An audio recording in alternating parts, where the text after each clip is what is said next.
Welcome back. It is very brisk out here, -15 in the wind, but we are wearing our amazing Trailhead Paddle Shack jackets. Thank you very much to our sponsors for keeping us nice and warm. But first up, I actually was hoping our viewers would think we planned just to be well, both we in did red. kind of. We went shopping together. Yeah, we did. Exactly. But right now we have got Vladimir Zakartsev and Suguru Kenbayachi, who are both ice carvers.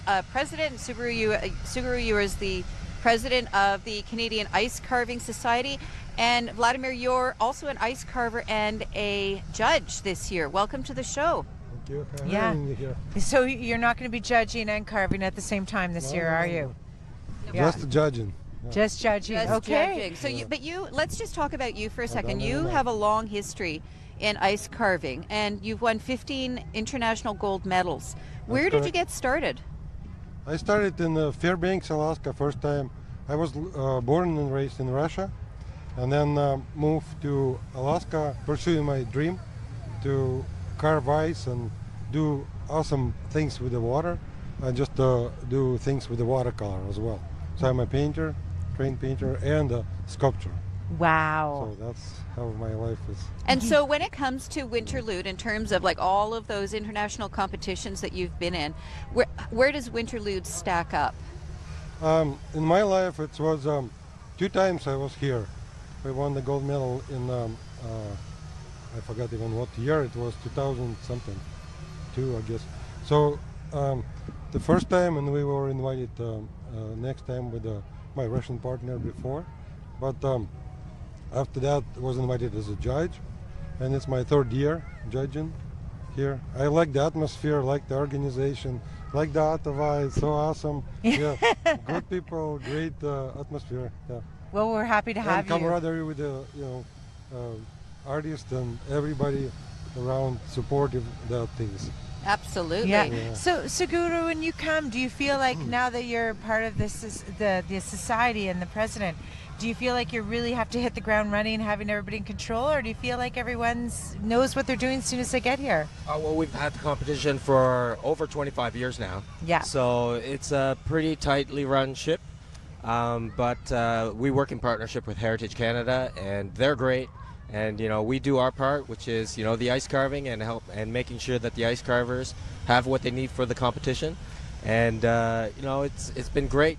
It's always been good. So what they do need, can you walk us through what do they need when they get here? Well, to bring a competition together like this, it's quite difficult because the competitors are all very competitive, and they want every single chance that they can get, and we need to make sure that from the very get-go that they have everything that they need. No power problems, no space problems, no weather problems. Hence all the tents. Yes. So it's quite a bit to come, and we also have to prepare for Winterlude beforehand. So it's quite the challenge. Yeah. So in past years, you said weather. In past years, we've had melts. Yes. And some really challenging things that happened because it's a weather-dependent festival. What's your pick for this year's weather? Oh, it is absolutely ideal. It could be maybe a couple degrees colder on Sunday, but for a carving competition, you can't ask for much better. And so how's the carving competition going to work this year? Well, it's the same as last year. We've got a team competition with where the pairs, and they get 18 blocks of ice. I believe 30 hours. I can't remember. Yeah. And then there's the solo category where they're by themselves, and they get 7 blocks of ice for 28 hours. Wow. Oh, wow. So this must be something that's planned for a long time, because you don't just think of a 3D rendering of an idea overnight. Oh, for sure. Carvers come up with their plans months in advance. Yeah. What was one of your favorite plans that you had for carving? Because you did win 15 gold, so you must have had some good ideas. Oh, I have some sculptures. Excuse me. So I have some sculpture done in the abstract category. It's 2 categories: realistic and abstract. So and memorable pieces. I got the Cossack dance. That's my Russian heritage to that, and it was wonderful sculptures around the world. So it's just hard to even remember them. There are so many, but we can go to your website and see most of them. Please do. Which is fantastic. Now, is there a theme for this year's sculptures? Yes, the theme is Dare to Dream. Oh, well, see, that's perfect for Canada's 150. It is. Isn't it? So many years after, too. And so do you know some of their ideas, or do they have to tell you what they're doing? Oh, well, they have to come up with an initial sketch, whether or not it actually looks like the sketch, because, you know, they're artists. Yes. So they're going to do what they want to do, Yes. regardless of whatever sketch they submitted. But Yeah. 99% of the time, it's amazing work in the end. So So Okay. this is a question I always wonder about, because when you talk about artist tools and materials, both of you would know that, you know, the paint you use and all that sort of thing. Where do you get the ice, and what's the quality like?